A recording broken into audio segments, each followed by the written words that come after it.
मुक्ताबाई नमो त्रिभुवनपावनी आदित्य जननी देवाची जगदुद्धाराला की नदी अवतार परिणामी वासुदाईचा प्रस्तुत प्रसंगी कीर्तन रूपी शिवे करतारी वडिलावरून श्री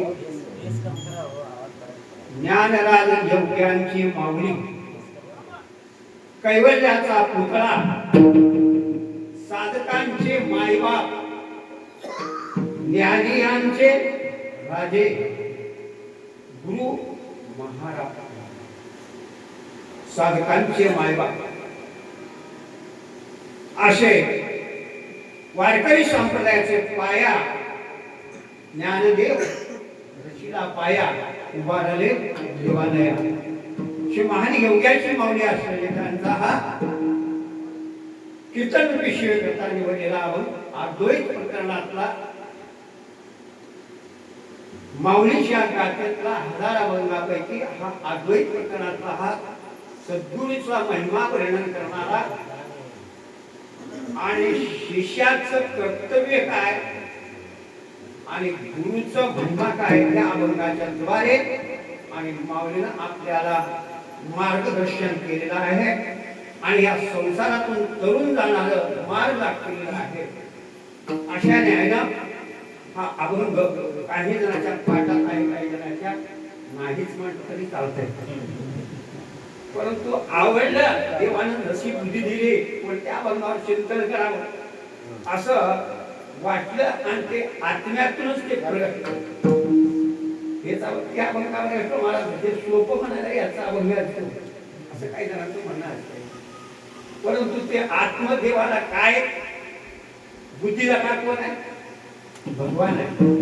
जसं बुद्धी सुचलं आणि ते बुद्धीने कसं सुचतंय कर्मानुसार मागल्या कर्मानुसार मनुष्याला बुद्धी सुचते केलेल्या कर्मानुसार. पुण्यकर्माचं बुद्धी पुण्यकाल पाप बुद्धी पुण्य बुद्धी असे बुद्धीचे प्रकार आहेत. बुद्धिदाता भगवान आहे म्हणून बुद्धीचा दाता पाहिणारा बोलणारा ऐकणारा सर्व करायला होणारा तो परमात्मा आहे. आपल्या हातात काहीच नाही. वृक्षाची पान हरे ज्याचे सत्तावर अहंता राहिले होते असू द्या असं आता ह्या ठिकाणी कोणत्या निमित्तानं हा कीर्तनाचा सोहळा भजनाचा कार्यक्रम सर्व भजन कीर्तन ठेवण्यात आला आहे. काहीतरी निमित्त पाहिजे. पण निमित्त कार्याला काय कारण आपण कोणत्याही कार्याला सुरुवात करत असताना देवाला नमस्कार करून ते कार्य केलं असताना निर्विघ्नपणानं तो कार्य सफल होतो. म्हणून प्रथम देवाला नमस्कार करावा, गुरुला नमस्कार करावा, आई वडिलांना नमस्कार करावा, पूज्यजनांना नमस्कार करावा आणि माझं नमस्कार करणं असा आहे. कसं आहे नमस्काराचा अर्थ कसा आहे? मिठानं जाऊन पाण्याला भेटतं तर कसं होतंय तसं आहे.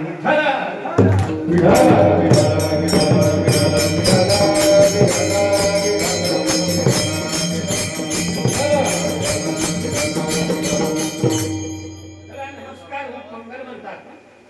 कसं होतंय हो पाणी मीठ जाऊन पाण्याला भेटलं कसं झालं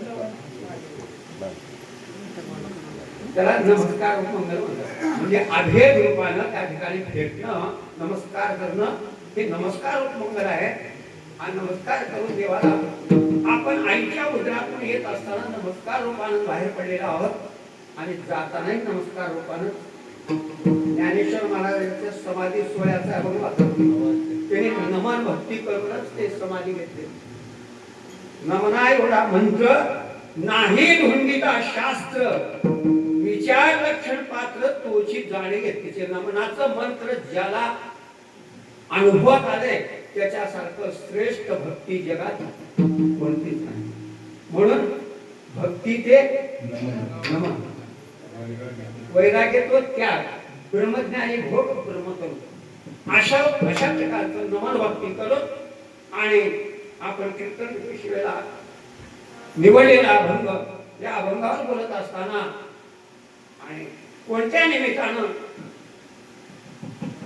कारण काय तर त्याच्यावर जर विचार केला तर कर्म किती प्रकारचे आहेत?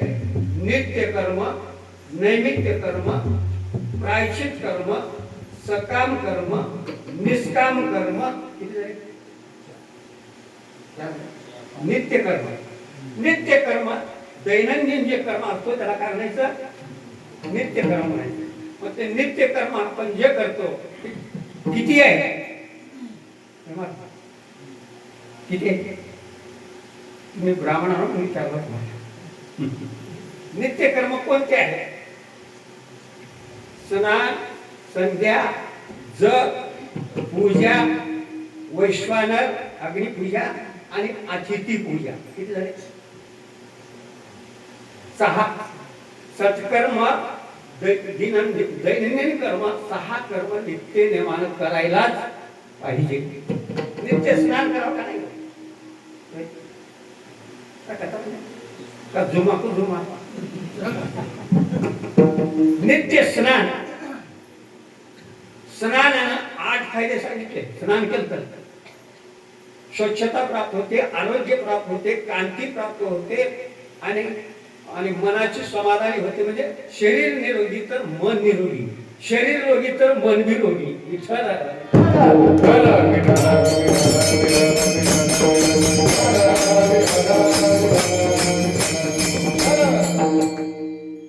स्नानाचे 8 फायदे.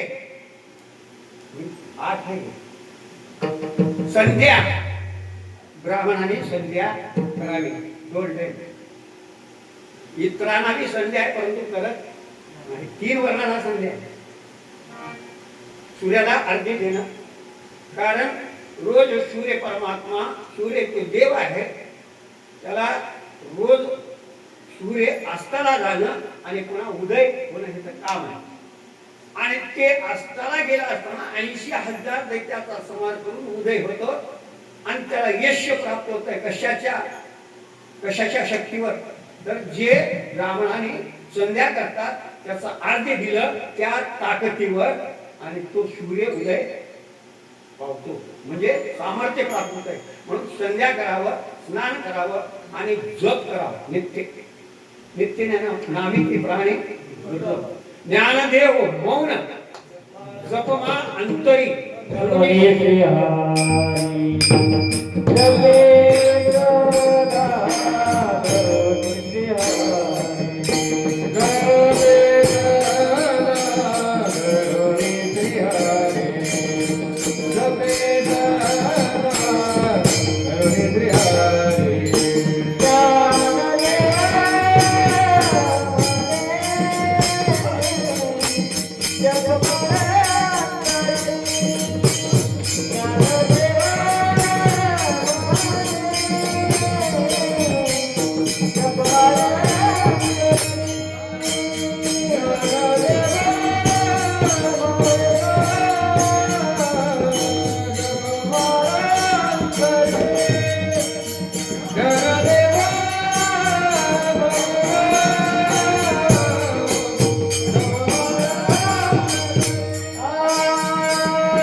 जप किती प्रकारचा आहे?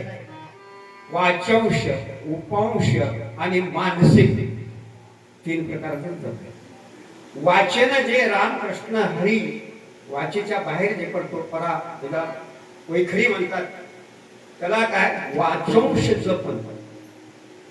आणि आणि उपांश जप म्हणजे मधल्यामध्ये कुणाला कानावर आवाज न जाता जे जप करतो त्याला काय म्हणायचं? उपांश जप म्हणायचं. आणि मनात जे जप करतो धरुणी श्री हरी जपे सदा त्याला मानसिक जप म्हणतात. वाच्यांशपेक्षा 100 पट फळ कोणचं? उपांश म्हणा म्हणा 100 पट फळ जास्त आहे. त्याच्यापेक्षा मानसिक जप त्याच्यापेक्षा श्रेष्ठ आहे. म्हणून ज्ञानदेव मौन जपमाळ अंतरातलं जे जप आहे ना ते कधी सुटत नाही. वाचन ध्यान मात्र त्या जपाच्या मौन. म्हणून 3 प्रकारचं जप आहे. रोज नित्यनेमानं जप करावं. किती झाले? स्नान, संध्या, जप आणि पूजा. आपले जे आराध्य देव आहे गुरुदेव म्हणा किंवा महादेव म्हणा रामकृष्ण हरी आराध्य देव आहे त्याचं रोज नित्यनेमानं पूजा करा. आणि अग्निपूजा करावं. नित्यनेमानं पूजा करतात का? मागल्या आम्हाला काय करत होते? भाकर करायच्या अगोदर भिजली करतो आणि चुलीमध्ये अग्निपूजा. वैष्णव कारण काय? प्राणामध्ये आलेला आहे. अग्नीमध्ये जर अर्पण केलं, पूजा केलं, नैवेद्य अर्पण केलं तर सगळ्या देवाच्या मुखामध्ये पडतं. सगळ्या देवाची पूजा करतात. म्हणून अग्निपूजा वैश्वानर पूजा. कारण आपल्या जठराग्नी आहे. अहम वैश्वानरो भूत्वा प्राणिनाम. जठराग्नी पचन क्रिया जे करते ते मीच आहोत असं भगवान म्हणतात 15व्या अध्यायात. अहम वैश्वानरो भूत्वा प्राणिनाम देहमाश्रिता प्राणापान समायुक्तम चतुर्विद्या अन्नपचनम. असो अशा प्रकारे आहे वैश्वानर पूजा. आणि सावक पूजा म्हणजे काय? अतिथी देवो अतिथीची पूजा.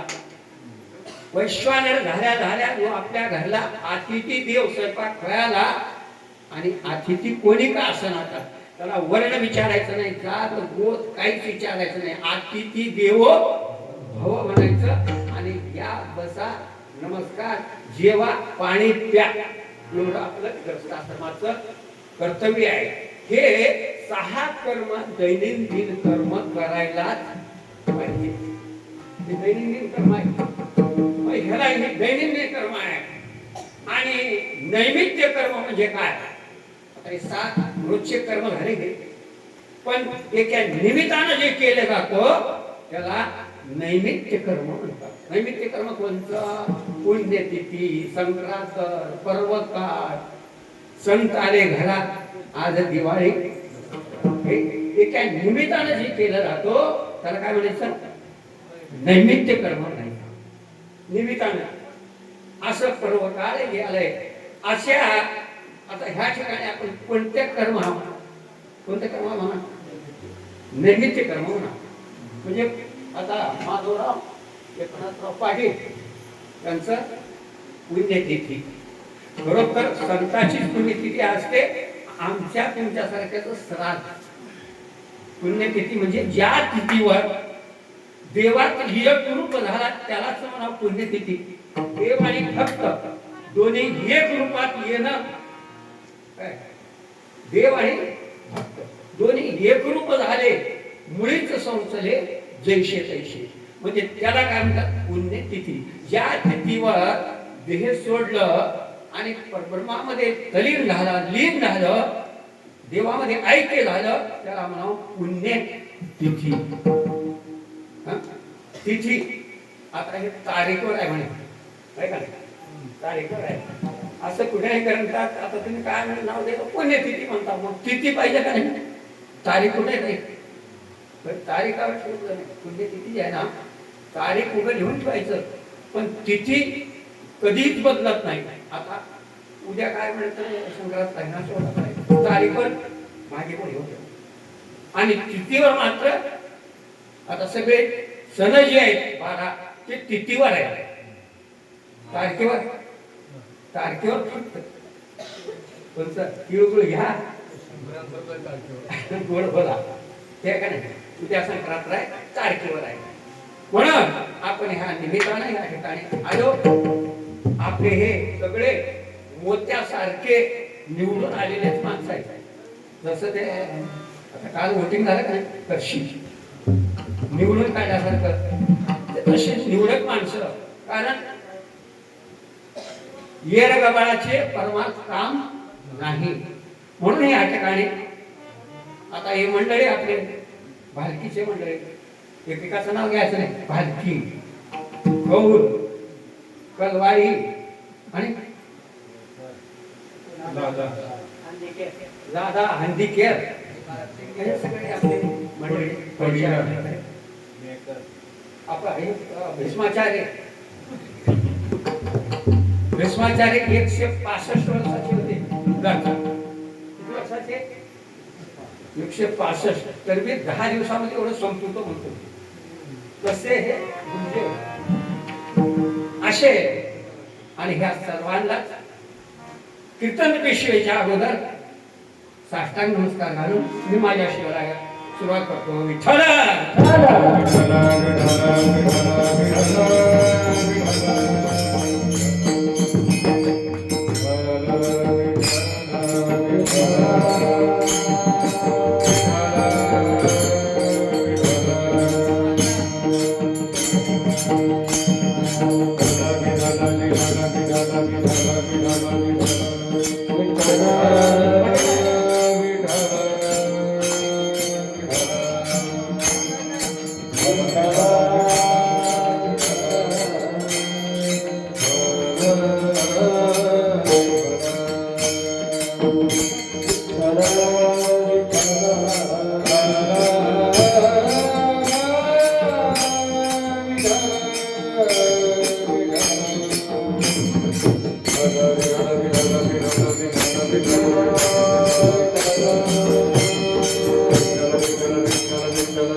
Hare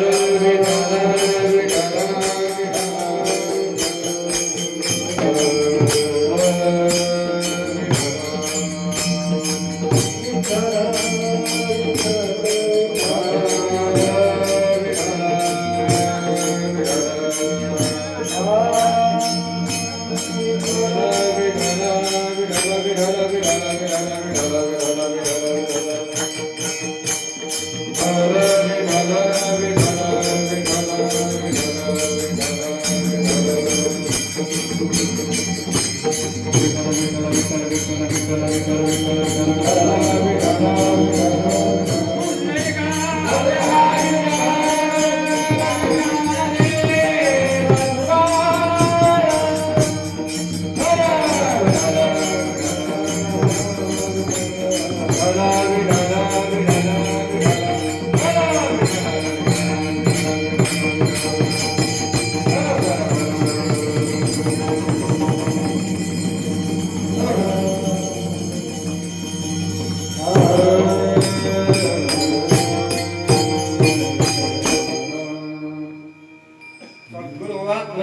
संसारी तार नशेची निष्ठंक आनगोळी.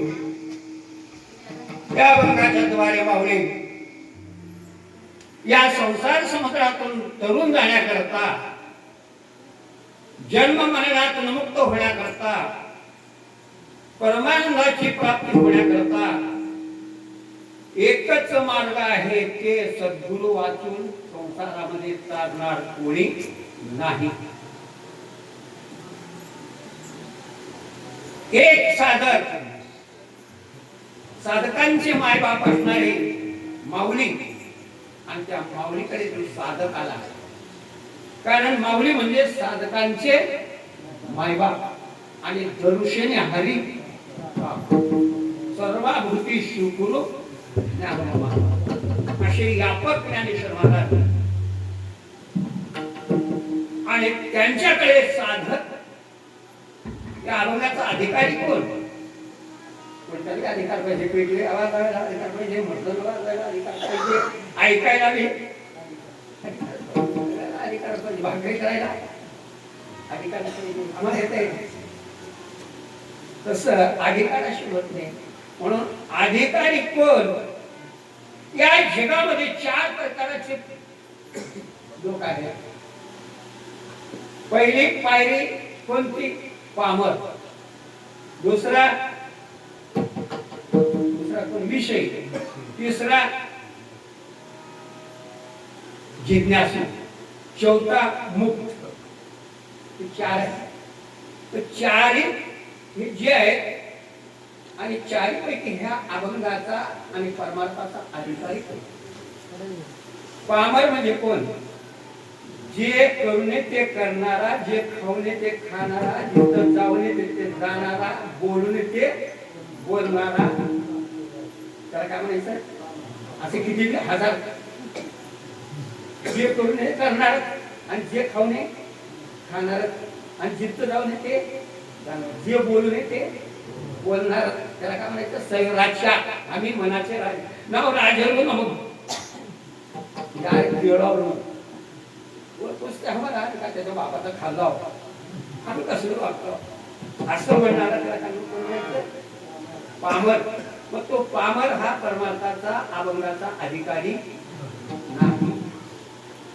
विषयी खावे, द्यावे, बरे असावे, सदैव हवं, मजा करावं, मन वाटतं तसं भोगावं, इही लोकात समजतात, परलोकात भोगावं, अशा प्रकारचा जी विषयी आहे, तो बी ह्या अभंगाचा परमार्थाचा अधिकारी नाही. आता जिज्ञासू, साधक आणि मुक्त हे 2 राहिले.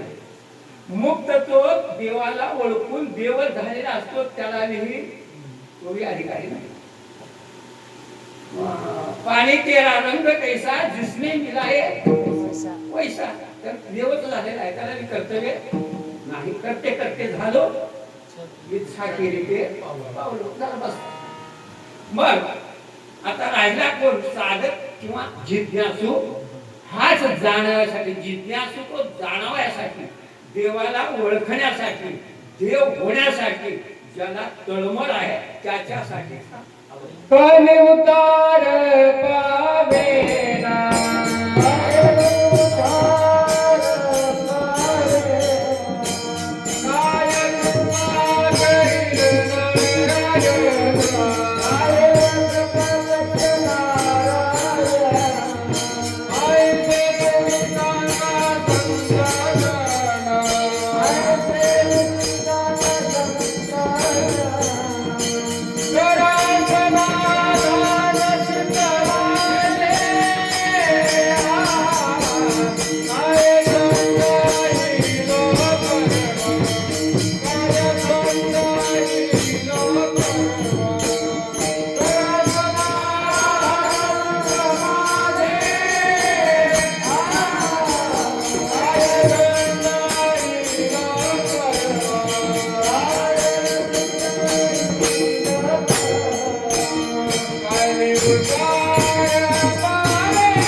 काही मी उद्धार पावेल, कधी माझं उद्धार होईल, कधी संत माझ्यावर कृपा करतील, गुरुची कृपा कधी होईल, काही मी उद्धार पावेल, काही कृपा करील नारायण, ऐसे सांगा तुम्ही संत करा समाधान चित्त माझे. असं ज्याला तळमळ लागलेली आहे तोच हा परमार्थाचा अधिकारी, ज्याला अनुताप झालेला आहे.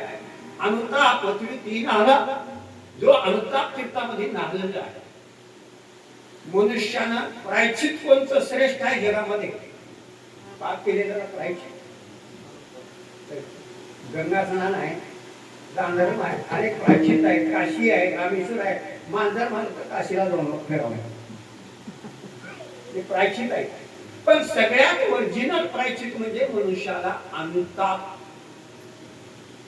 केलेल्या कर्माचं अनुताप होऊन तो पुन्हा वाल्या पळाचा वाल्मिक दृष्टी कशाला ते नको म्हणजे आता पुन्हा मी करणार नाही म्हणून शरण गेला, अनुताप झालं तेव्हा परमार्थाला. इथं परमार्थाचा अधिकारी कोण? खरं तर आम्हाला अनुतापच नाही, म्हणून आम्ही परमार्थ कसा आहे मजा, अनुतापाला नाही. कारण त्याला अनुताप असं व्हावं, चिरंजीव पद वाचा तुम्ही. एकनाथ महाराज वाटते चिरंजीव पद पावावे अशी आन उपाय नाही साधकाशी, किंचित बोलो कळावे अशी आवेशे साधका. यत्ते मुख्य पाहिजे अनुताप, त्या अनुतापाचे कैसे रूप. नित्य मृत्यू लागला समीप, गेला निर्माण नगेह. नित्य मृत्यू पाठीला लागलेला आहे, काळ पाठीला लागलेला आहे. कशासाठी मी जन्म घेतो? काही म्हणजे काही हे निर्माण, कशासाठी हे निर्माण केलं देवानं, आणि मी काय केलं याचा उपयोग, कशासाठी आलो आणि कशाला उपयोग केलो. लोक कशासाठी करता? गिरणी बसवायचा, जनावर घ्यायचा करता, आणि ते जनावर तिकडच आणि प्याला जातात. म्हणजे ज्या कामाकरता आलं त्याचा उपयोग केला तर ते कसं अनुताप व्हावं, अनुताप राहावं, तरच ह्या जन्माचं सार्थक होत आहे. म्हणून आणि तो अनुताप युक्त होऊन माऊलीकडे आला. माऊली म्हणू लागला काय, त्या संसारातून तरुण जाण्याचं मार्ग कोणतं? तर माऊली म्हणू लागले संसार काय तरुण जाण्याचं उपाय सांगा. असं म्हटल्यानंतर का बरं म्हणले महाराज, ह्या संसारामध्ये सुख आहे काय सांगा, काय का सांगा. प्रथम पासून दुःखच आहे, जन्मल्यापासून नाही. आईच्या उदरातूनच दुःखाला सुरुवात झालेला आहे. नाटाच्या अभंगामध्ये प्रथम गर्भी केला वास, प्रथम गर्भी केला वास, प्रथम गर्भी केला वास, प्रथम गर्भी केला वास, प्रथम गर्भी केला वास, प्रथम गर्भी केला वास, प्रथम गर्भी केला वास. काय सांगावे सायास, काय सांगावे सायास, काय सांगावे सायास, काय सांगावे सायास. दुःख भोगिले नोही मान, दुःख भोगिले नवी मात, दुःख भोगिले नवी मात. आलो जन्माचे द्वारे, आलो जन्मले द्वारे, आलो जन्माचे द्वारे. आलो जन्मले द्वारे.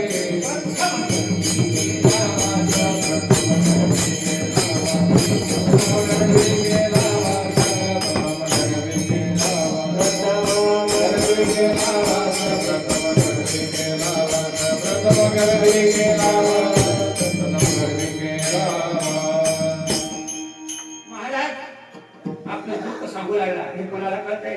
ज्याला तळमळ लागले त्याला म्हणते संसारात सुख नाही, संसार दुःखरूप आहे.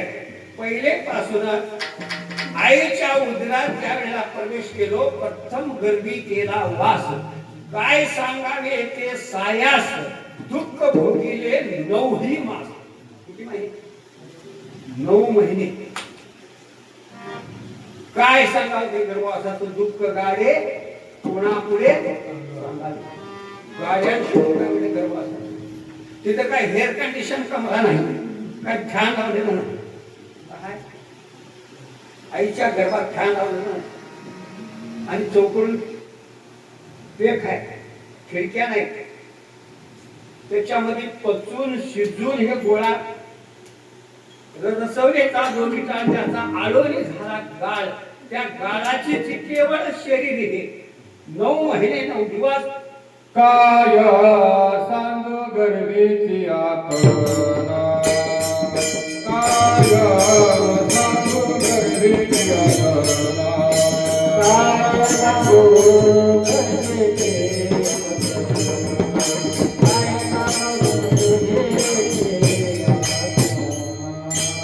माझा भोगिता नारायणा, माझा भोगिता नारायणा, माझा भोगिता नारायणा, माझा भोगिता नारायणा, माझा बळमूत्र झाला, माझा बळमूत्र झाला,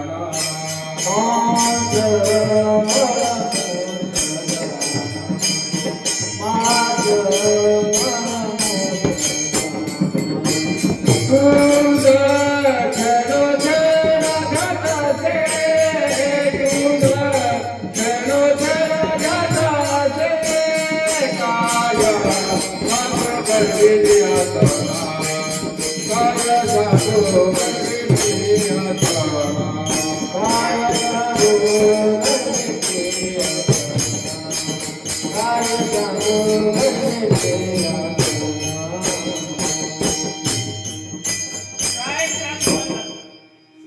आम्हाला आठवण आहे का? आईच्या गर्भात 3 तेरा झाले, याद आहे का? तिथंच विसरून गेलं. विसरते म्हणून बसते म्हणून तुकाराम महाराजांनी मागून घेतले का म्हणून तुझा विसरते म्हणून गर्भामध्ये देवाचं आठवण आलं. काय सांगू गर्भीची यातना, मज भोगिता नारायण. मास मळमूत्र दाना. काय मास आहे, मळमूत्र आहे, त्याच्यामध्ये हा देह पचलेला आहे.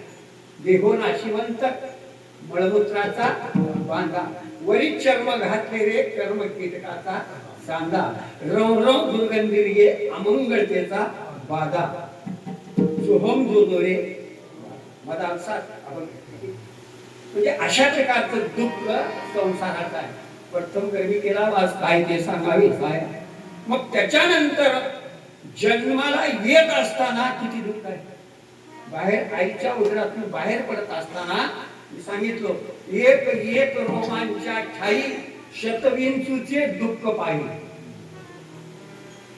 एकेका केसाच्या ठिकाणी 100 इंचे चाललं तर जेवढं दुःख होतंय तेवढं दुःख आईच्या उदरातून बाहेर पडत असताना एक एक रोमांच्या ठाई शतविंचूचे दुःख पाहिजे. मग आता किती रोम मापा उद्या सकाळी किती आहे तुम्हाला गणित नाही, पण शास्त्रकार्य सांगितले 3.5 कोटी केस आहेत. किती? 3.5 कोटी तीर्थ, 3.5 कोटी रोम. मग एक एक रोमाच्या ठाई 100 इंचे, मग 3.5 कोटीचे 100चे गणित करा आपण मोबाईल वर. किती दुःखत आहे. पण ते एवढं दुःख आहे. मरताना दुःख, जन्मताना दुःख. मरताना बी जन्मताना रडत येतात आणि जायच्या चालू की रे बाबा म्हणते. मग जन्मताना रडतच येते. उपकर्म सुरू कुठून होते? संसारात. कुठून सुरू करतो पेरायला. आईच्या उदरातूनच उपकर्म सुरू झालं म्हणजे दुःख. आणि ते मी बाहेर येत असताना काही खेळ होत जातात. गर्भपात होतो. काही जणांना का होते म्हटलं तर 9 महिने 9 दिवस तुम्ही बाहेर येता येत नाही. मग कसं करावं? डॉक्टराकडे गेले. खांडून काढा, खांडून. आई वाचणारी आहे का? मुलाला वाचवायचं सांगा. मुलाला वाचणार ते काय म्हणतात, शीर्षणा म्हणतो पगडी आई वाचून राहू दे. असले मुलं हल्ली जन्माला खांडून काढा म्हणतात. खांडून काढलं तर गेले तुकडे होऊन. आई वाचली. काही पूर्व पुण्यानं जन्म घेताना दुःख. बरं त्या बाळपणामध्ये किती दुःख होत आहे सांगता येत. त्याला बोलता येत नाही, चालता येत नाही. मला युजू चावलं म्हणत नाही. पाण्यामध्ये जर त्याला स्नान घालून झोपीला ढेकणं चावले, मला ढेकण चालले आवडी, मग सांगता येईना. म्हणजे बाळपणात दुःख आहे. बाळपणातून आली पुन्हा खेळायला गेलं तिथं डोकं तर फोडून घेतंय, पाय तर फोडून घेतंय, काय चप्पल तर मारतंय, असं दुःख चालू आहे. बाळपण गेले नेणता, बाळपण गेले नेणता, तरंगले शेती आणि व्रत प्रवृत्ती चिंता मरे मागुता जन्म घ्यायचं. बाळपण 12 वर्ष खेळण्यामध्ये गेले. ते खेळाचं सांगितले. विटी दांडू चंडू लगोऱ्या एकीबेकी हमामा हुमरी आणि खेळे पकड्याचे बोरी. ते मागेले खेळाचं नाव आहे हमामा हुमरी. आता ते काय म्हणतात कबड्डी काय क्रिकेट ते चालतात. पण तवाचे खेळ होते कोणते? चंडू लगोऱ्या वाघोळी हमामा एकीबेकी हमाम कोरा हमाम आबक डुबक हे जिंकलं. आणि ते डोळे दाखवून राजा रामाची किल्ली सुटली असले खेळ होते. मग ते खेळ गेले. आता मर्दानी खेळ होते तेव्हा नुसत्या खेळायचे मर्दानी होते. आता चहा पिऊन पोटा करते काय गुटखा खाऊन खेळ दूध पिऊन. म्हणजे तेव्हा कोणतेही काम करायला हे काय वाटत आता काम माझ्यामध्ये बाबा ताकद नाही. म्हणून सांगण्यात तात्पर्य काय, बाळपण खेळ खेळण्यामध्ये गेलं, तरुणपण विषय भोगामध्ये गेलं. कुणाच्या बाळपणी गेले 12 वर्ष, मागून लग्न झालं. मग लग्न झालं सुखा करता पण दुःखच पदरात. स्त्री हाती धरीत आले वाढे प्रपंचाचे दुःख. बायको जर हातात धरलं तर प्रपंचाचं दुःख सुरू झालं. पहिले एकटाच बाबा कुठे मी झोपतो कुठे मी राहतो. पण अशा प्रकारे दुःख बाळपणामध्ये गेलं, तरुणपणामध्ये विषय भोगामध्ये गेलं. आणि ते बायकोच्या आधीन होऊन वागावं लागलं. जागावडी तिम्म्या ते दरवर्षी होते. पहिले बायकोच्या हाताखाली बायको घरला आली तर बायकोच्या हाताखाली मांजर होते माणूस. आणि काय होतंय उंदीर होते. आणि काय होतंय माकड होते. आणि काय होतंय गाढ होते. विठ्ठल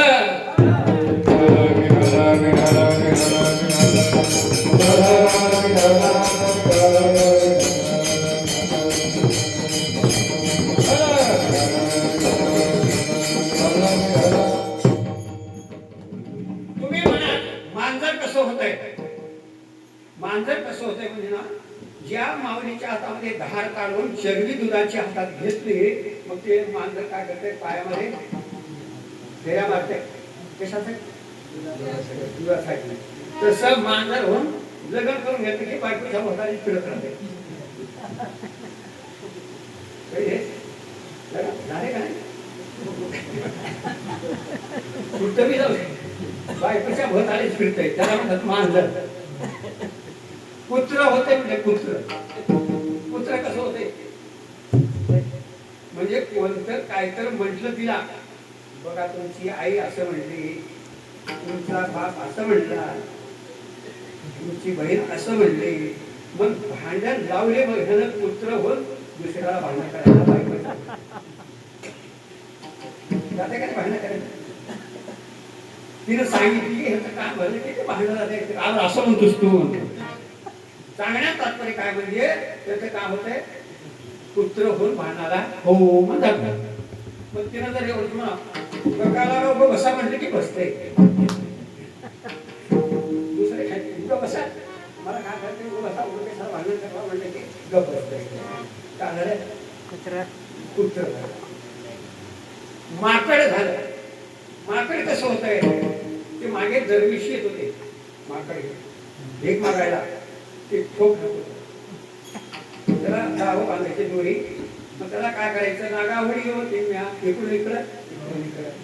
मग ते आणि मागून ते रुसून बसवत रुसून बसत तर तुझा भाऊ आलाय माय आली आली आलाय म्हणजे उठत होत ने ना काय गंड बंगाल म्हणतो. मग असं बोलून त्याला काय करतो म्हणजे बेडगार बांधत धरून सांगण्यात तात्पर्य काय अशा प्रकारचं लागा म्हणजे इकडे जावा तिकडे जावा गिरणीला जावा शेताला जावा ते करा हे करा ते लागा भांडीला जावा ते घेऊन आणि म्हणजे अशा प्रकारचं माकड होते. आणि पुन्हा काय होते म्हणजे बुंदीर होते बिळू करायचे. गाढव बी होते. गाढव कसं होतंय वज्ज गावाला जायचं गाव पोरग खांद्यावर थैली बॅग हातात आणि तिनं मागे रिकामं. गाढव म्हणजे काय विठ्ठल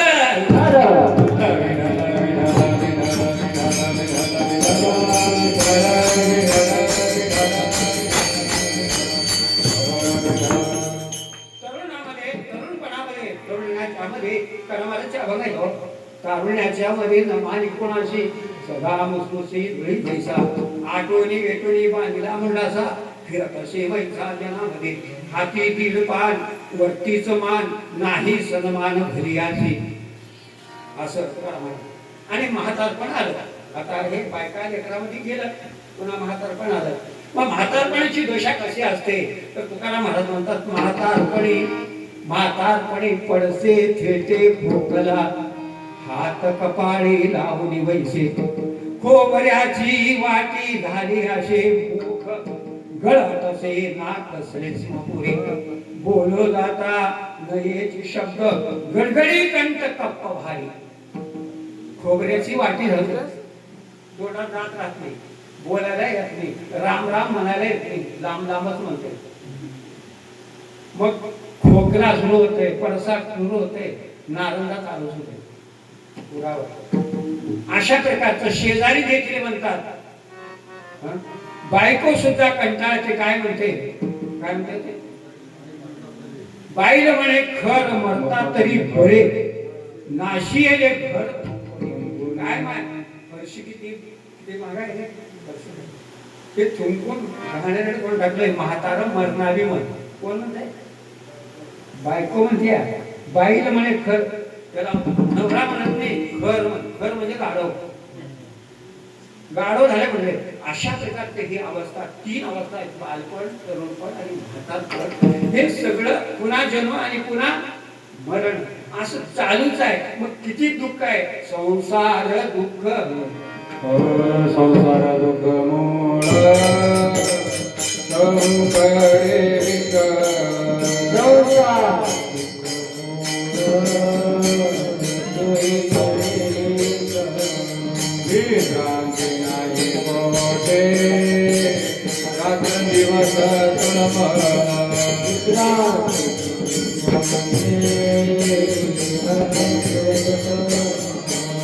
काम क्रोध लोभ मोठे पाठी लागले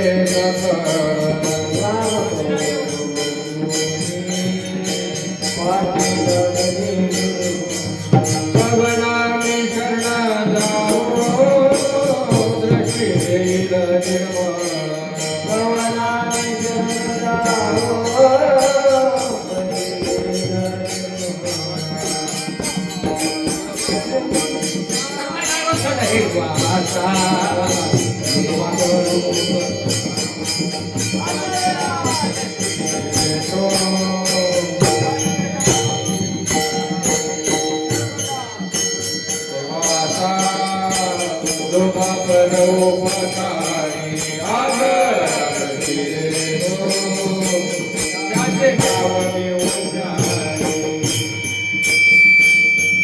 संसार दुःख मुळे चहूकडे वेगळा विश्रांती नाही पोटे राखी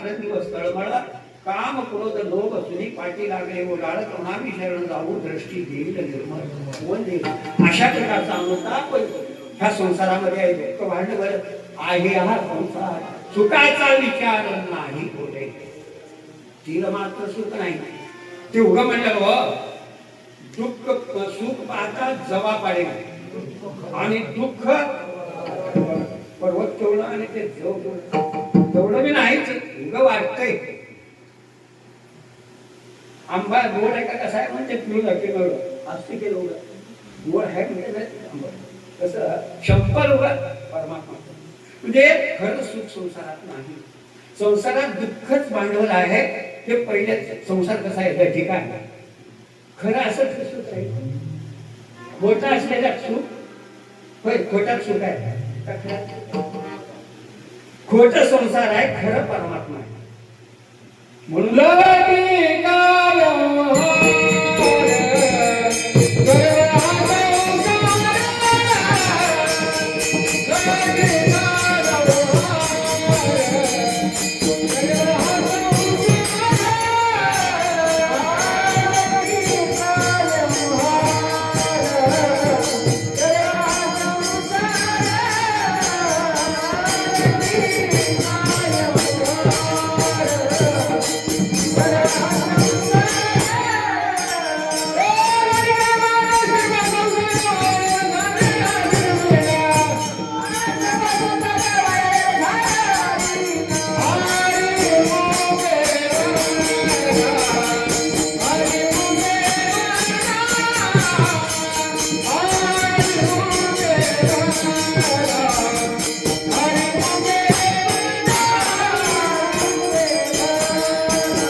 मरगजळ खरं आहे का खोटं आहे मरगजळ नावच आहे की पाणी जळ आहे पण आहे का कोण केळीचं बाग लावलंय का मरगजळ नाहीच संसारच मिथ्या आहे मुक्तीवरी रथ पाहता डोळा दिसे रज्जूवरी भासे मिथ्या उग मिथ्या दोरीवर सर्प भासलं तू खरं का खोटं आहे दोरीच खरं आहे तसं परमात्मा खरं आहे बाकीचं नाहीच अरे जे झालेचे नाही सर्प झाले का दोरीवर नाही मग खोट्याच्या मागे लागल्यावर चूक म्हणून त्या साधकानं देवाने माऊलीला विचारलं माऊली मग या संसार समुद्र रूपा संसार म्हणजे काय समुद्र आहे हे मानव रूपी मासे आहेत लेकरं बाळ बायका हे जाळं आहे आणि काळ रूपी पोळी आहे मग ह्या जाळ्यात सापडलेल्या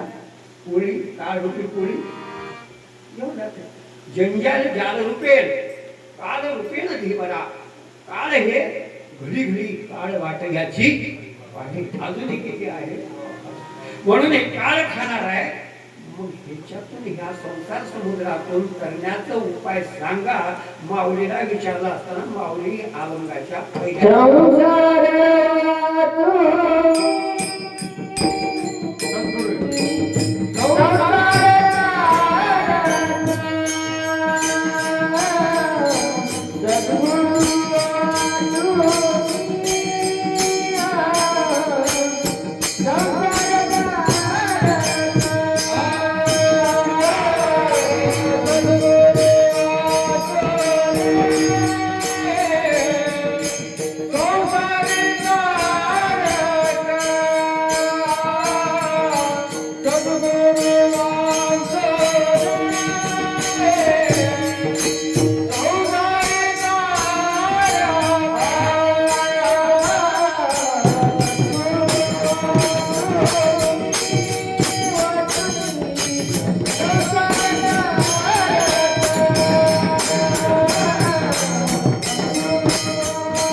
माऊली म्हणतात त्या साधकाला, बाबा रे, ह्या संसारातून तरुण जाण्याकरता सद्गुरु वाचवणी संसारामध्ये चालणारे जगात कोणी नाही. इंद्र नाही, चंद्र नाही, देव नाही, ब्रह्मदेव नाही, कोणी संशय छेदन करून त्याला ब्रह्मरूप करणारे, देव करणारे असे सद्गुरु वाचून कोणी नाही. कारण तो संसार दुःखमूळ असलेल्या संसारातून दुःखमूळासाठी उदाहरणात सांगावंच वाटलं रे. एक ब्राह्मण काशीला जाणार. काशी यात्रा करत असताना मार्ग चुकलं, अरण्यामध्ये गाढ जंगल लागलं आणि त्याच जंगलात गेला असताना वाघ घ्या, हत्ती घ्या, शिव घ्या, जिराफ घ्या, अनेक अजगर सरकले, भयंकर साप घ्या, असं भयंकर अरण्य लागलं. त्याला भय निर्माण झाला. अरे बापरे, एवढ्या जंगलातून कसं पार पडावं, रस्ता तरी मिळेना, वाट चुकलं. मग त्याने तिकडून एक पिशाच आलं, पिशाची. आता मात्र घरी मला बरं नाही, मला घेऊन टाकेल, माझं समाप्त करीन, म्हणून त्याला कुठंतरी लपावं असं भय निर्माण झालं.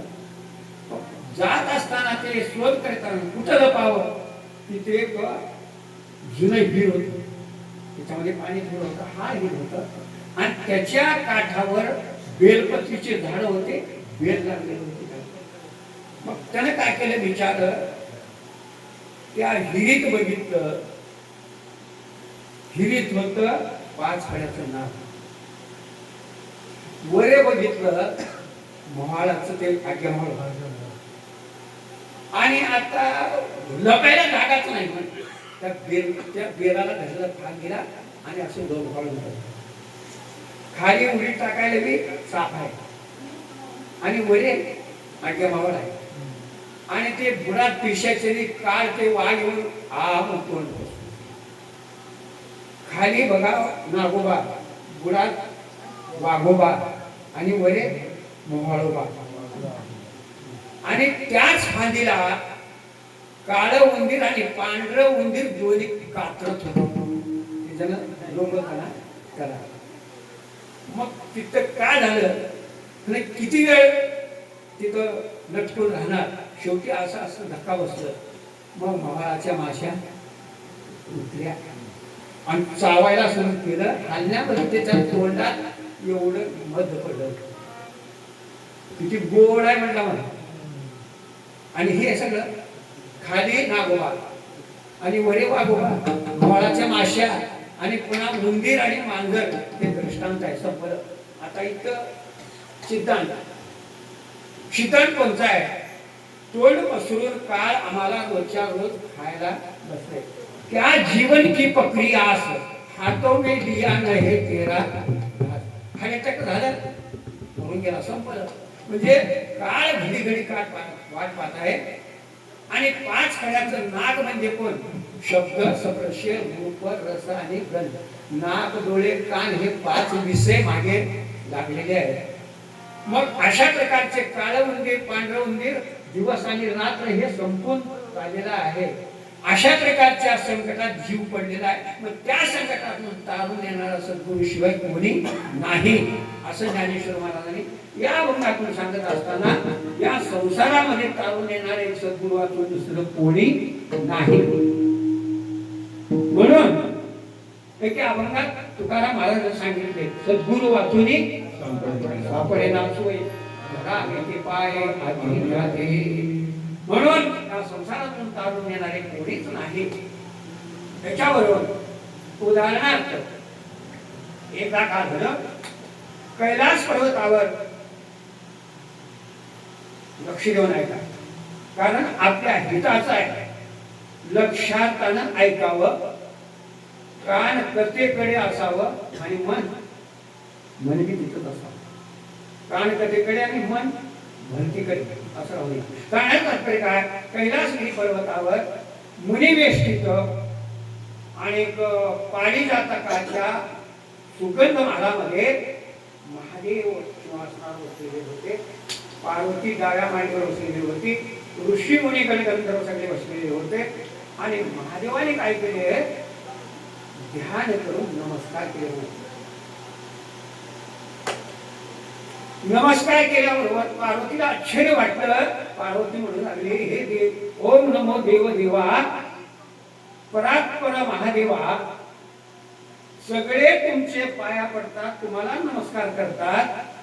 आणि हे काय विष्णू ब्रह्मदेव सगळे तुमचं स्तुती करतात, तुमचं भजन करतात आणि तुम्हाला भजतात. आणि तुम्ही कोणाचे पाया पडलाव नाही. देवादिदेव तुम्हीच आहात. सगळे आराध्य म्हणजे सगळे भक्त आहेत, तुम्हाला नमस्कार करतात आणि तुम्ही कोणाला नमस्कार करू विचारले. असं विचारावं बायकाने. कोणती गुह्य गोष्ट, घरामध्ये मित्र कोण आहे म्हणजे बायको, नाहीतर घरा वाचून गृहिणी. काही गृहिणी असेल तरच घर, आणि गृहिणी नाही तर का म्हणते एकटं. बायको कुठे गेली आहे, माहेरला गेली आहे, तुम्ही एकटेच आहात, एकटेच आहात. मग कसं वाटलं नाही, भनभन करते, भनभन करते. घरामध्ये बायको असेल तरच घरला. मग कसं त्या पार्वतीने अर्धांगी असलेली विचारले, देवा, आणि तुम्ही कोणाला नमस्कार करता, कोणाची पूजा करता आणि तुम्ही ध्यान कोणाचं करता सांगा. त्यावेळेला मागे म्हणू लागले पार्वती, तू मला जे प्रश्न केले आजपर्यंत कोणी विचारलं, कोणीच विचारलं नाही. आणि हे जे रहस्य आहे, रहस्यामधलं बी रहस्य आहे, गुह्यातलं बी गुह्य आहे. आणि हे गुह्यातलं गुह्य तू विचारलेस, खरं तर विचार केलं तर सांगू नये. पण सांगायचा प्रश्न काय म्हणत, तू माझी अर्धांगी आहे, देवी आहे आणि तू माझी सेवा करणारी आहेस म्हणून तुला सांगावंच लागतंय. त्याच्याकरता ते आजपर्यंत मी कुणाला सांगितलं नाही, मी सांगतो अशा प्रकारे. आणि तू जे प्रश्न विचारलेस ना, ते सगळ्याच्या उपकारा करताय. म्हणजे मी तुला सांगितलं, सगळ्या जगाला सांगितलं. जे पुढं करताय ते बायकोला सांगितलं, आता तुम्ही बायाला सांगा. मी कुणाला मी सांगलो म्हणा, कुणालाही सांगलो म्हटलं का नाही, सांगलो म्हटलं जास्त पक्षावर आहे. एकीला सांगितलं का, गवळण सांगेल गवळणीला पुत्र झाला यशोदा. म्हणजे अशा प्रकारचं त्या पार्वतीला सांगितल्यानंतर तू विचारायचं म्हणून सांगतो आणि हे तुझ्या करता सांगतो. अशा प्रकारचं गुह्य म्हणजे कोणतं, तर त्याने म्हणले, या जगामध्ये जो देवाची भक्ती करतो आणि ते भक्ती उत्तम भक्ती करतो, देव वेगळं नाही आणि गुरु वेगळं. यश्य देवो तथा गुरु. देव जसं आहे तसं गुरु आहे. गुरु मध्ये आणि देवामध्ये जो भेद करतो, गुरु देव श्रेष्ठ आहे आणि गुरु कनिष्ठ आहे असं जर भेद पाहतो तर त्यांना 1000 वर्ष नरकात करतो. किंवा मात्र गमन केल्याचं म्हणजे गुरुपत्नी दारा गमन केल्याचं पाप ज्याला लागतंय. म्हणून त्याच्याकरता तू मला विचारले, गुरुची भक्ती जसं देवाची भक्ती करतो तशी गुरुची भक्ती. म्हणून एका ठिकाणी सांगितले, कोणतं, स्वामी काद स्वामी काद गुरु भक्ती, स्वामी काद गुरु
स्वामी काज गुरु भक्ती पित्र वचन सेवापती हेची विष्णूची महापूजा अनुभव नाही तुझा. शिष्याने गुरुची भक्ती करावं आणि नोकरदास दासानं मालकाचं काम करावं, मुलानं आई बापाचं वचन पालन करावं, सेवा करावं आणि पत्नीनं पतीची सेवा करावी. हेची विष्णूची महापूजा अनुभव नाही तुझा. नाहीतर स्वामीचं काम सोडलं पूजा करीत बसलं तर ते मालक पगार घेऊन मालकावर पगार घेतला आणि देवाची पूजा मालकाला बरं वाटत. पैसे माझे घेतलं आणि पूजा करीत बसले. ते मालकाला संतुष्ट करणं हे स्वामी काज म्हणजे मालकाचं काम करणं. हनुमंत आहे ना मालकाचं काम स्वामी काज. गुरु भक्ती शिष्याने गुरुची भक्ती करावी हे विष्णूची महापूजा. आणि मुलानं आई वडिलांचं आज्ञा पालन करणं आणि त्यांची सेवा करणं हेच विष्णूची महापूजा. आणि पत्नीनं पतीची सेवा करणं हेच विष्णूची. नाहीतर पती पंकड काय ना मरणा का मी पूजा करीत बसल्यानंतर ते देवाला नाही. पतीला संतुष्ट करावं हे पत्नीचं धर्म आहे. पतीची अनुगता अनुसरणी पतिव्रता अनायासे आत्महिता भेटेची की. म्हणून गुरुची सेवा करणं हे शिष्याचं कर्तव्य आहे. मग त्या गुरुला सोडून अनेक शास्त्र वाचलं, अनेक देवाची पूजा केलं, विष्णूची पूजा केलं, महादेवाची पूजा केलं, गुरु तत्व जर ओळखलं नाही, गुरुपासून ज्ञान प्राप्त करून घेतलं नाही तर ते सगळं केलेलं पूजा जप सगळं काही उपयोगाचं नाही. म्हणून गुरु हेच श्रेष्ठ अशा प्रकारचं. कारण गुरु बुद्धीनं जे मनुष्य कार्य करतो, गुरुची बुद्धी प्राप्त करून घेतो आणि त्या बुद्धीनं त्या ज्ञानानं ह्या संसारात करून जाता येत आहे. म्हणून गुरु बुद्धीनं वाढवा, गुरु बुद्धी प्राप्त करून जाऊ. माणसाकडे 4 बुद्धी आहे. कोणते? आपल्या बुद्धीनं जे काम करतो कोणतं? आत्मबुद्धीहिता काय गुरुर बुद्धी विशेषता परा बुद्धी विनाशयत स्त्री बुद्धी परयता. आपल्या बुद्धीनं जे काम करतो आपल्या हिताचं होत आहे. आपल्या बुद्धीनं रडवून बरोबर होत आहे आणि दुसऱ्याचं ज्यानं ऐकून करतो ते सगळं वाटवत म्हणतात. कुणाचं वाटवं झालं? दुर्योधनानं शकुनीचं ऐकलं. का झालं? शकुनीच्या बुद्धीप्रमाणे वागला. फार 11 नाही 18 औषणी आणि शकुनीचं दुसऱ्याचं ऐकलं तर असं त्याचं ऐकलं का माझ्या मनाने घेतलं तर बरं होतं, पण त्याचं ऐकून एवढं वाटवलं शकुनीचं ऐकलं. मग स्त्री बुद्धी बायकोचं ऐकत कसं होते? बायकोचं ऐकावं का नाही? कोणचं ऐकू नाही आपल्याकडून लोक पाहिजे. बायचं ऐकून केलं परळेच होत म्हणजे परळे कोणाचं झालं. त्या सुरपणकेनं जाऊन सांगितलं रावणाला तिथं फलाणी सुंदर सीता या पंचवटीमध्ये राम लक्ष्मण आहे ते अरण्यवासी झालेले आहेत ते सुंदर आहे त्याला घेऊन ये आणि तुला सोपाय सारखं आहे म्हटलं. त्याचा तिचं ऐकून सीतेला चोरून घेऊन गेला आणि काय झालं म्हणजे स्त्री बुद्धीत पडता येतात. मग स्त्रीचं ऐकावं का नाही ऐकावं ऐकल तर असतं. मग गुरुचं ऐकल तर काम होत. गुरुच्या बुद्धीनं का होत आहे आपलं विहित होत आहे आणि दुसऱ्याचं विहित होत आहे. आपलं विहित होत आहे म्हणजे आपलं विद्वान होत आहे आणि दुसऱ्याचं विद्वान होत आहे. स्त्री बुद्धी पडता आहे.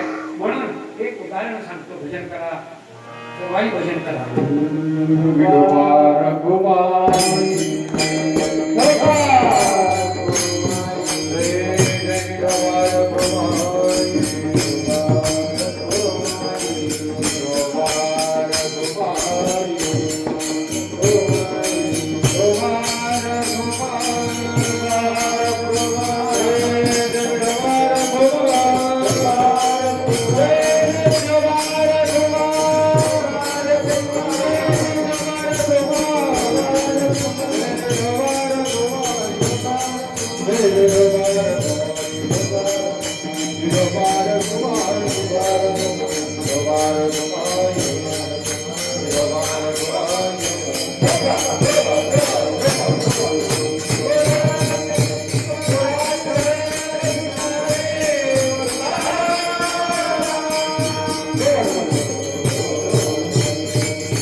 आपली शिवा पूर्ण होईल. अर्ध्या तासामध्ये घाईन आपण त्या अभंगाचं भावन पाहत असताना उदाहरणार्थ दोघं नवरा बायको ते काय करत होते. सूतीनं तिथे सूत खाटल्या लाकडाचं खाटलं बांधून तयार करत होते आणि ते सूत तयार करत असताना ते खाटले मोडून गेले. बायकोनं सांगितले का अरण्यात जावा आणि शिसाचं लाकूड घेऊन या आणि हे खाटले तयार करून आपण सूत तयार करता येतंय जावा म्हणून पाठवून दिले. अरण्यात गेला आणि तिथे त्या नदीच्या काठावर समुद्राच्या किनारे ते शिसाचं वृक्ष होतं. हे मोठं वगैरे शिसाचं वृक्ष आहे. अशा प्रकारे त्या शिसाच्या वृक्षाचं फांदी तोडण्याकरता किंवा भूल तोडण्याकरता कुराड घेऊन गेले. कुराड घेऊन गेला होतं ब्रह्मराक्षस. त्या ब्रह्मराक्षसानं बघितलं आता या झाडावर या वृक्षावर मी आश्रय करून राहतो. आता हे झाड गेल्यावर मी राहू. त्या ब्रह्मराक्षसानं विचारलं अरे बाबा कोण आहेस तू कशा करता आला. मी लाकूड तोडण्याकरता आला. लाकूड पाहिजे तर असं कर तुला पाहिजे ते तू मागून घे मी देतो आणि हे झाड तोडू नको वृक्ष तोडू नको. काय म्हटला आता काय माहिती देतो म्हटल्यानंतर ते स्वतःचे डोकं लिहिणार म्हणतात. बायकोला विचारून सांगताना त्यावेळेला ते म्हणलं मी बायकोला विचारले. मग बायकोला विचारायला लावा. तिथे एक मित्र घेतला. त्याला एवढं धावपळ म्हणले ब्रह्मराक्षस मला भेटतंय आणि का मागतोस माग म्हणले. मग का मागितलं असतो मी काय माहिती नाही बायकोला विचारला म्हणून. मग मागायचं का मागायचं. अरे राज्य मागायचं तू राजा होतास मी प्रधान होत होतो कशाला बोलत म्हणतो नाही काय विचारतो म्हणला. केला म्हणला आगा म्हणला काय होईल काम करतात ब्रह्मराक्षस तिथं भेटतंय आणि काय मागतो सुमार म्हणतंय का मागून घेऊ. मग तुम्ही का मागून घ्या म्हणलं. ते दोष भेटत तर राज्य मागून घे म्हणलं. मला कळते का नाही का करत राज्य करणाऱ्याचं कुणाचं बरं झाले सांगा. पुराणामध्ये हरिश्चंद्र राजा होता. विश्वामित्राला दुःख दिलं. इकडून घ्यावं लागलं. बायकोला ऐकलं मुलाला ऐकलं आपण स्वतःला ऐकलं. हरिश्चंद्राचा वनवास तुम्हाला माहित नाही महाभारतामध्ये. बरं जाऊ द्या. नळ दमयंतीचा इतिहास राजाला सुख आहे का नाही. अहो संसारात जर सुख राहत होतं 99 कोटी राज्य त्यामुळे गेले. किती कोटी? 99 कोटी राज्य सोडून गेले अरण्यामध्ये. तुम्हाला कसं कळणार? बरं, राम 14 वर्ष राज्य मागून हे स्वीकारता आहे, तुम्हाला कसं कळणार? मग का मागून घे म्हणते समज. असं करा, आमचा धंदा कोणता आहे? खाटले नाही आहे. तुम्ही काय करा, 2 हात आहेत नाही, 4 हात मागून घ्या. मागे 2 आणि पुढे 2 आणि इकडे एक मुलगा आणि इकडे एक मुलगा, असं 4 घ्या मागून. हुशारच आहे म्हणजे दुप्पट धंदा करताय. 4 हाताने करताय, 2 हाताने केलेला पोट भरताय, बाकीचं मागे बँकेमध्ये ठेवायला असं विचार आला.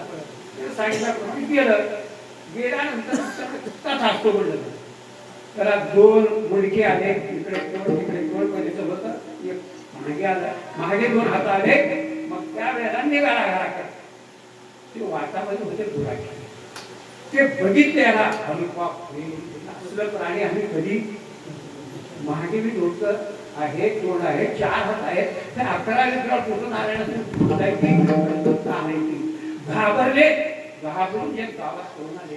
गावात पण बोंबायला सुरुवात केली. लोकांना सांगितलं तिथं अरण्यामध्ये आणि 2 तोंड आहेत, 4 हात आहेत आणि शरीर बी असं निर्वाकर आहे.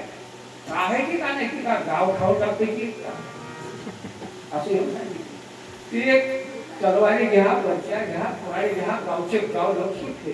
ते तिकडून निघाल्याबरोबर बघितल्याबरोबर काय केलं, आल्या खरंच की म्हणजे मी मार तू मार मी मार, म्हणजे कोणाचा सोडलं काय खतमच होऊन गेलं. कुणाचा आहे का? 2 गेले सगळे. म्हणजे गुरुबुद्धीनं जे प्राप्त होत आहे ते आपलं हित होत आहे. गुरुबुद्धी म्हणजे ब्रह्मबुद्धी.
विद्या ब्रह्मज्ञानालाच मोक्ष आहे. ते ब्रह्मज्ञान कुठं राहते म्हटलं गुरुच्या मुखात राहतो.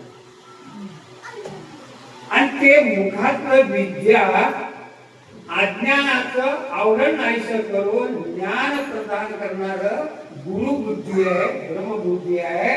आणि ते जनसेवा करतो त्याला ते ब्रह्मज्ञानाची प्राप्ती होते. म्हणून गुरुवेण ब्रह्मज्ञान सर्वता नवे नवे ज्ञान हे उपनिषदात एक प्रमाण ब्रह्मनिर्वाण सांगितले. गुरु त्याचे ज्ञान, ज्ञाने आत्मदर्शन, दर्शने समाधान आत्मीचे. गुरु जे आहे त्याचं ज्ञान आहे. म्हणून गुरुची सेवा करावं. गुरुच्या मुखातून जे ब्रह्मज्ञान प्राप्त होतंय तिथं सांगितलं आहे पटामध्ये भागवी न देव न कळे गुरुविन अनुभव कैसा कळे. गुरुविन अनुभव कळत नाही. म्हणून गुरुच्या मुखामध्ये ब्रह्मविद्या आहे. ते ब्रह्मविद्या सेवा करणाऱ्याला प्राप्त होते. अशी सेवा करावं. गुरु वाचून आता बघा गुरु ज्या देशात राहतात, ज्या गावात राहतात तेच काशी. गुरुचं देश तेच काशी. आणि गुरुचं चरण तीर्थ सेवन जे करतात तेच गंगा. आणि गुरु जे आहेत उपदेश करणारे तेच महादेव आहे. आणि त्यांची सेवा करणं हे प्रयागराज आहे. म्हणून गुरुचरणाच्या तीर्थामध्ये जेवढं सामर्थ्य आहे तेवढं पुण्याने तीर्थात नाही. म्हणून गुरु तीर्थ प्राशन केलं अंतःकरण शुद्ध. आणि गुरुचं नाव घेतलं तर काय होतंय? चित्त स्थिर होत. आणि गुरुचं ज्ञान ऐकून घेतलं तर अज्ञान नाही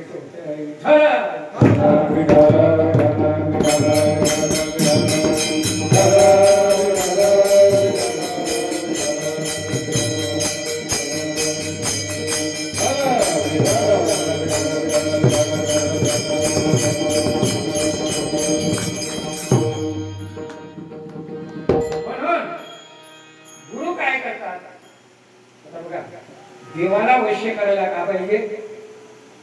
भाव पाहिजे. आणि राजाला वश्य करायला का पाहिजे? राजाला वश्य करा. आणि बायकोला वश्य करायला का पाहिजे? गटुडा. गटुडा असेल तर बसा होता चहा प्या म्हणते. नाहीतर याचा तोंडात मागे घालते. ह्याच्या घराला आल्यापासून बायको गटुडं बघते. आणि मित्राला वश्य करावं तर खरं बोललं, खरं देणं घेणं केलं तर मित्र वश्य होतो. मुलाला वश्य करावं तर प्रेमानं वश्य करावं. मोक्ष प्रदान मोक्ष प्राप्त करून घ्यावं तर ज्ञान करावं. मग ते ज्ञान गुरु वाचून नाही. म्हणून त्या गुरु शब्दाचा अर्थ करत असताना गु शब्दाचा अर्थ आहे अज्ञान अंधकार, ऋ शब्दाचा अर्थ आहे प्रकाश. गु म्हणजे प्रकाश, गु म्हणजे अज्ञान. त्या अज्ञानाच्या विरोधी ज्ञान आहे, अंधकाराच्या विरोधी प्रकाश आहे. तसं गुरुविना ब्रह्मज्ञान नाही. म्हणून हे गुरु बोध करतात आणि आपल्या संशय नाहीस करतात. आणि ते संशय इंद्र चंद्र ब्रह्म पूर्वी संशय काढू शकत नाही. आपल्यात संशय कोणता आहे? कोणता आहे? विपरीत भावना आणि आसम भावना दोन प्रकार आहेत. विपरीत भावना म्हणजे काय? एक असून एक समजून घेणं हा एक, आणि समजून घेतलंय ह्याला काय म्हणायचं? विपरीत भावना. हाय मर्गजल समजले पाणी, हाय दोरी समजले सरळ. तसं एक असून आपण हाव कोण? कोणा? मी राम हाव, श्याम हाव, मी मराठाचा हाव, मी ब्राह्मणाचा हाव. मी आणि माझं हाव एक आणि समजून घेतावे. आपण खरं तर शरीर नाही, ते शरीर आपण नाही. मग हे शरीर मी म्हणतो. मी मेलो आणि मी जन्मलो. मी बाळ हाव, तरुण हाव, असं शरीराचा संबंध आपण लावून घेऊन हा एक कोण आहे? हा अमर आहे, आत्मस्वरूप आहे. हरे ज्ञानेश्वर निवृत्तीचा, हरे ज्ञानेश्वर निवृत्तीचा,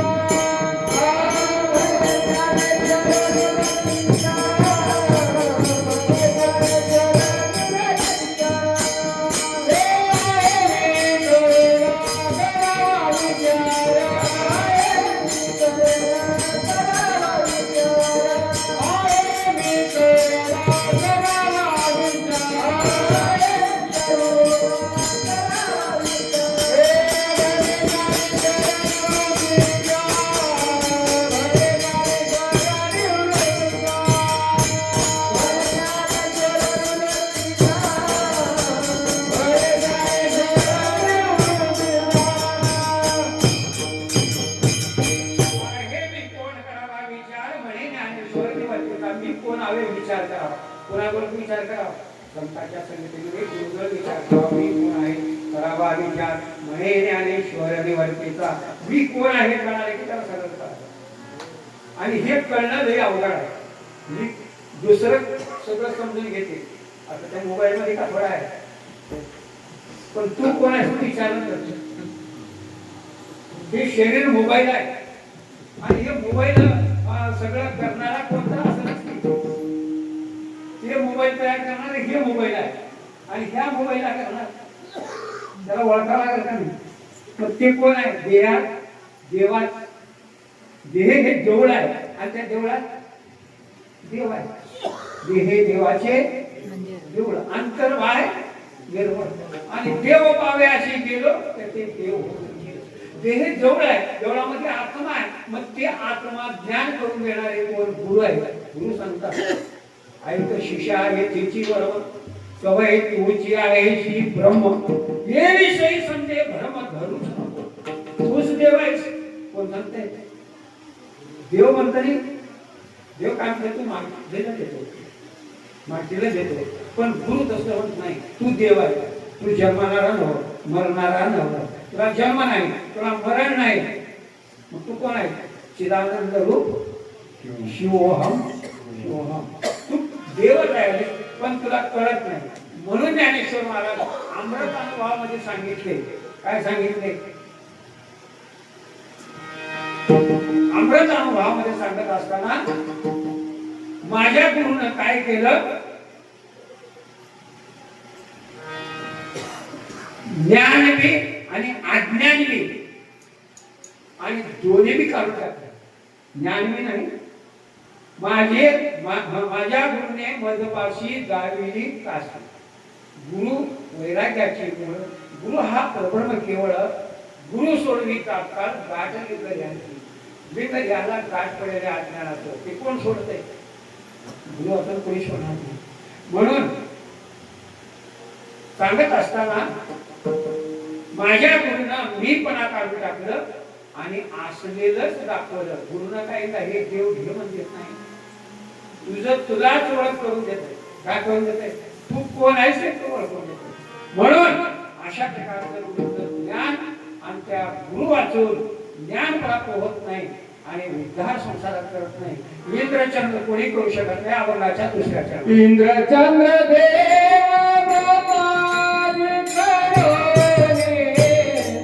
इंद्रचंद्र देव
माणूस संशय घेत असेल.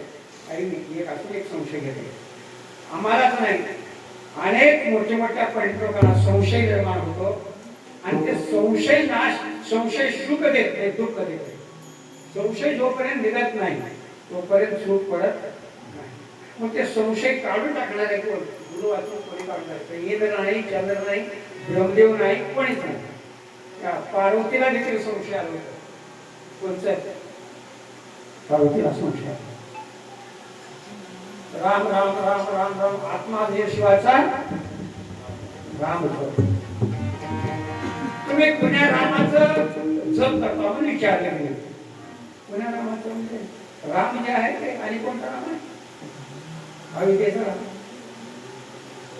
आई तिने काम केले ते राम बायकोसाठी रडत फिरले. ते राम तुम्ही राम जपायचं कोणतं आहे? राम आहे का? या रामाचं नाव घेतलं तर संसारातून करून जाता येते आणि त्या रामाचं घेऊन जाव आणि हे राम वेगळा ते राम वेगळा तसं नाही म्हणजे तेच आहे. मग तिनं म्हणले बायकोसाठी रडणार ते राम तुमचा देव आहे आणि तुम्ही बी तसवेच आणि ते बी त्या बायकोसाठी कोणतं रडतं? एक माणूस अज्ञानी माणूस माझा संसार बुडाला म्हणून रडते. मग बायकोला तर रडू लागलाय जीर सणा म्हणतो पगडी अशी बायका येते की रडायचं नाही. मग नाही तेच आहे म्हणजे त्याच रामा तुम्ही नाव घ्या. मला काय खरं वाटतं. मग कसं करणार आहेस? मी सांगितलं खरं वाटणार. तू कसं करणार आहेस? मग मला तर खरं वाटतं. मग काय करावं नाही? मी परीक्षा घेते म्हणजे परीक्षा आपण घे म्हणजे मी सांगितलं तुला विश्वास बसणार जा. मग तिनं जात असताना विचार केली काय करावं आता? हुबेहूब सीता झाली. आता पार्वतीने आली माहिती शकते स्वतः सीता झाली. सीता होऊन रामापुढे जाऊन उभा टाकली. उभा टाकलं तर त्यांनी काय केले? दुसरीकडे तोंड केला. हे सीते म्हणजे झाला जगला. मग आणि दुसरीकडे जाऊन उभा टाकली आणि सीता दोनकडे फिरली. लक्ष्मण म्हणला हे पुराच पागल झाले आता दादा. सीता येऊन पुढे उभा टाकली आणि सीता पुरा पागल झाले या पागल दवाखान्यामध्ये राहा. सीता या दादा आणि कावर तुम्ही स्वीकार करत नाही. मग तेव्हा तरी म्हणले शिवाला सोडली तर कावर तू काय माय बायकोसाठी तर रडलं नाही आणि देवादिकाला लक्ष्मणाला कळत नाही मी कोण हा. माझ्यात आणि सीतेत काहीच फरक. सीता झाली माझी माझी शक्ती. मग हे त्यावेळेला वाटलं आता मग एवढे शाळ्या आणि काबर डराव तुला कळणार महादेवाला विचार. महादेवाला विचार म्हणजे महादेवाचा ऐकणार ते जवळ्याचा ऐकणार तेच मी परीक्षा घ्यावं. काही बाया ऐकत नाही तुम्हाला काही कळत नाही म्हणतात. किती हुशार तुम्हाला काहीच कळत नाही. मग त्यावेळेला काय झालं तर तिनं म्हणजे नवऱ्याचा ऐकले म्हणून इथं मी आले तुम्ही खरं मी शरण आले का तुम्ही सांगा. मग त्याने म्हणले म्हणजे फक्त दुर्गा हा केल्याबरोबर जे जे झाड पाषाण होते ते सगळे ऋषी मुनी होते आणि त्यांना दर्शन देत गळ्याला घालून घेत दर्शन देत उद्धार करीत चालले होते. आणि रामाला सोडून सीता कुठे गेली? बरोबरच आहे. सगळे राम सीता दिसू लागले. जिकडं बघितलं तिकडं शिव आणि शक्ती हे दोनच आहे. मग अशा प्रकारचा अनुभव आल्याबरोबर तेव्हा तिला खरं पटलं. खरं संशय गेलं आणि मन शांत झालं. पण महादेवाकडे गेले. महादेवाकडे जाऊन गपचीप बसलो. घेतलीस का परीक्षा? घेतली. कसं घेतलीस? कसं घेतली? म्हणजे कसं तर घेतले नाही सांग म्हणलं. सांगायलाच तयार नाही. मग तरी ओळखले तिने काय झाली? सीता झाली. मग सीता जाताना माझी बायको आहे का? म्हणून आता बायको नाव दिला राम माझा आराध्य दैवत परमात्मा आहे. मी त्याची भजन करी भजन करी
मग त्याची पत्नी सीता मला काय म्हणताई, मग आता हिनं सीता झाल्यावर मग आता हिच्या बरोबर संसार कसं करून घेणार.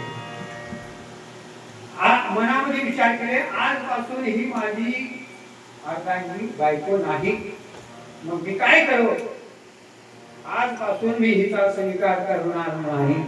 म्हणा मी तिचा त्याग करीन मनातून, उगं बाहेर राहायला का सावलीसारखं, पण मी हिचा उपभोग घेणार नाही.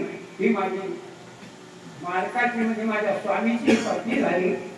म्हणून नमस्कार केले, निवडून त्या रामाजवळ गेले नाही, नमस्कार केले आणि कैलासाचा राय दिले. मग तेव्हा आकाशवाणी झाली, रामाचा भक्त खरा म्हणजे वैष्णव भक्त कोण आहे. त्याग केला, भोगाचा त्याग केला. आकाशवाणीतून प्रकट झाले की महादेव खरा भक्त आहे. म्हणजे आदिनाथ गुरु मच्छिंद्राने गोदपूर रक्षा केला, शिवळला गहिनी करते, गहिनी प्रसादी निवर्ती नव्हता ज्ञानवाचा तोडीला. मग त्यावेळेला त्या कैलासाला गेले. तिथं जाऊन तिला वाईट वाटलं, आता मात्र माझं भिडगत, आता संसार संपलं, आता हे नवरा उगं वरपांग पतिव्रता होती म्हणून स्वीकार केला, पण तिचा भोग घ्यायचा नाही असं त्याग केलं. जाऊन वटवृक्षाखाली बसला. 84 लक्ष वर्ष, 1000 वर्ष गेले बघायला तयार. समाधी लावून घेऊन बसला. मी म्हणले आता मी राहून काही उपयोग नाही. म्हणजे आता हे तपा म्हणजे तेवढ्यामध्ये दक्ष राजाचं यज्ञ चालू होतं. नारद मुनीने येऊन सांगितलं आणि ते ऐकण्याचे जाणून तरी गेले. आगरी कुंडामध्ये मारली, देह जाळून घेतले, पुन्हा हिमालयाच्या पोटी आले आणि पुन्हा महादेव पार्वतीचं लग्न झालं. पुन्हा संसार चालू झाला.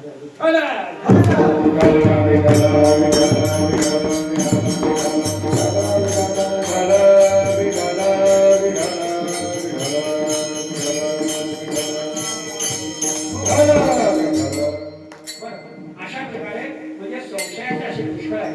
संशयाला काढून टाकणारा असा गुरु असावा. गुरुचे प्रकार सांगत असणार नृत्यामध्ये. गुरु कोणते कोणते आहेत म्हणजे असा गुरु कोणाला म्हणा. सद्गुरूचे लक्षण सांगत असताना प्रवचनामध्ये आलेलं एक सूचक गुरु, सूचक गुरु, वाचक गुरु, बोधक गुरु, निषिद्ध गुरु आणि एक हितक गुरु आणि एक कारुण्य गुरु आणि एक परम गुरु. किती झाले आता याच्याकडे कोणतं गुरु करा 6 झाले का 7 झाले. कोणता गुरु, कुण्या गुरुची सेवा करावं, कुण्या गुरुचं बोध होतोय तर त्याच्यामध्ये सांगितलं. सूचक गुरु काय करतो, हे बाह्य ज्ञान म्हणजे हे व्यावहारिक ज्ञान देणारा त्याला कोणतं सूचक गुरु. आता ही शाळा कॉलेज डॉक्टर MBBS हे सगळं कशासाठी, पोटासाठी, कशासाठी ते शाळा बायका वेगळं कृषीसाठी. हे गुरु कोणतं सूचक. आणि वाचक गुरु म्हणजे काय, तुमचं धर्म सांगणारा. हे ब्राह्मण आहे, क्षत्रिय आहे आणि हे ब्राह्मणाचे कर्म. आणि आश्रम कोणता आहे, ब्रह्मचर्य आश्रम, ग्रस्त आश्रम आणि वानप्रस्थ आश्रम, संन्यास आश्रम, ब्राह्मण, क्षत्रिय, वैश्य, शूद्र हे 4 वर्ण, 4 आश्रमाचं ज्याला ज्ञान देतो त्याला धर्मगुरु किंवा वाचक गुरु. ठीक आहे. निश्चित बोधक गुरु म्हणजे काय, पंचाक्षरी मंत्र नमः शिवाय, नमः शिवाय, रामकृष्ण हरी, ओम नमो भगवते वासुदेवाय असे जे मंत्र देतात त्याला बोधक गुरु म्हणतात. आणि निश्चित गुरु कोणतं, भानामती, केरामती असले त्या भानामती, केरामती ते विद्या जे आहे ना त्याला काय म्हणतात निश्चित गुरु. त्याच्यानंतर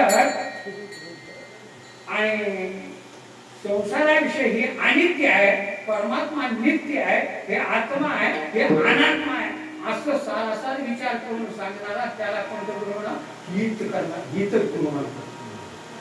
आणि तत्वमसी महावाक्य तूच देव आहेस, संसार मिथ्य आहे, अशा प्रकारचं बोध करणारा तेच तू आहे.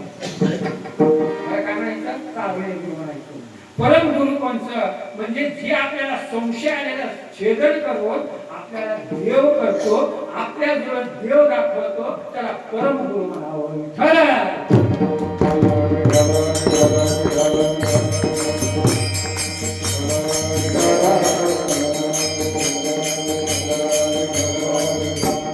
म्हणून अशा प्रकारचं आपण पुण्या गुरुची सेवा करावी, परम गुरुची सेवा करावी, सद्गुरूची सेवा करावी.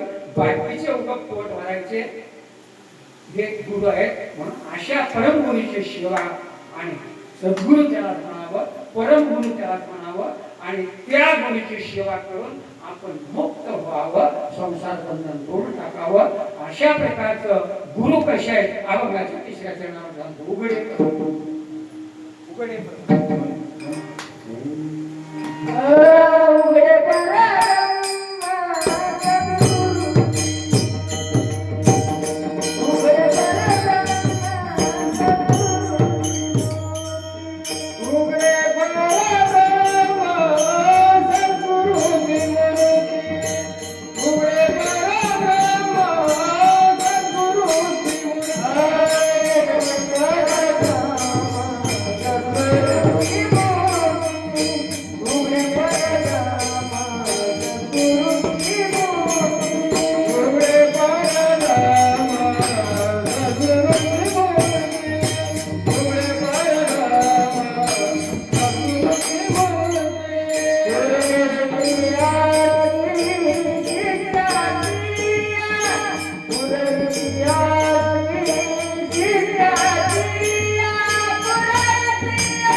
माणूस नाही गुरु, हे खरा माणसाचा देह गुरु नाही. सत्यचित्त आनंद रूप गुरुचं स्वरूप आहे.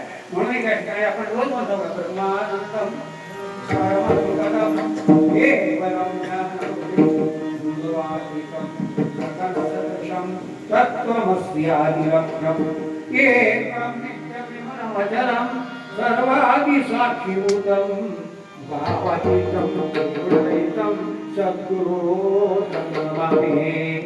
गुरुर्ब्रह्मा गुरुर्विष्णु गुरुर्देवो महेश्वरः गुरु साक्षात परब्रह्म तस्मै. गुरु साक्षात परब्रह्म आहे. उघडा आहे. 5 मिनिटांमध्ये मला प्रश्न विचारतो. सोनं दागिना करून घेतलं, उघडा आहे का झाकलं? सोन्याचे दागिने केलं, उघडा आहे का सोनं झाकण आहे? दागिना घातलं की बघा, मातीचं मडकं तयार केलं, माती झाकण आहे का उघडा आहे? गाडग्याच्या रूपात कापूस वस्त्र झाले, झाकण आहे का उघडा आहे? उघडा आहे. तसं देव उघडा आहे, परमात्मा उघडत आहे, पण आपल्याला ते दृष्टी नाही. म्हणून देव उघडा आहे. एकाने काय केलं, 100 तोळे सोनं खरेदी केलं आणि झाकून ठेवलं. कशात झाकून ठेवलं? त्या सोन्याचं संदूक केलं आणि संस्कार सोन्याचं संदूक केलं आणि त्या सोन्याच्या संस्कारामध्ये 4 किलो 5 किलो सोनं झाकून ठेवून पुढं लावलं. पण सोनं उघड आहे का झाकून? पेटी सुटल्यानंतर सोनं आहे. कसं देव उघडत आहे, पण आपल्याला दृष्टी नाही. तर गुरु पासून दिसतंय आणि ते दृष्टी प्राप्त झालं तर माणसाचं जन्म प्राप्त काय आणि हे दृष्टी प्राप्त करून देणारे इंद्रचंद्र ब्रह्मदेव कोणी नाही सद्गुरु मूर्ती उघडे परम सद्गुरूची मूर्ती पूर्वी ती आरती शिष्याची त्याची इच्छा पूर्ण करतात काय इच्छा आहे तुम्हाला दोन प्रकारची इच्छा आहे एक साधारण इच्छा एक असाधारण इच्छा दोन प्रकारची इच्छा आहे असाधारण इच्छा कशाला म्हणावं आणि साधारण इच्छा कशाला म्हणावं साधारण इच्छा म्हणजे बायको करून घ्यायचं इच्छा झाली मला मोबाईल घ्यायची इच्छा झाली म्हणजे असं जे अनेक इच्छा आहेत संसारातले त्याला काय म्हणायचं साधारण इच्छा म्हणायचं असाधारण इच्छा एकच काय मी होऊ दे मला सुख पाहिजे हे एकच काय मी करू रे सुख त्याला काय म्हणायचं असाधारण म्हणजे ते इच्छा पूर्ण करणार कोण आहे गुरु आहे असाधारण इच्छा म्हणजे सगळ्या सुख ते गुरुशिवाय सुख कुठे मिळणार नाही म्हणून ज्ञानेश्वर महाराज शेवटच्या चरणामध्ये सांगतात उघडे परमेश्वराची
भक्ती वाचून दुसरं कोणतं साधन का?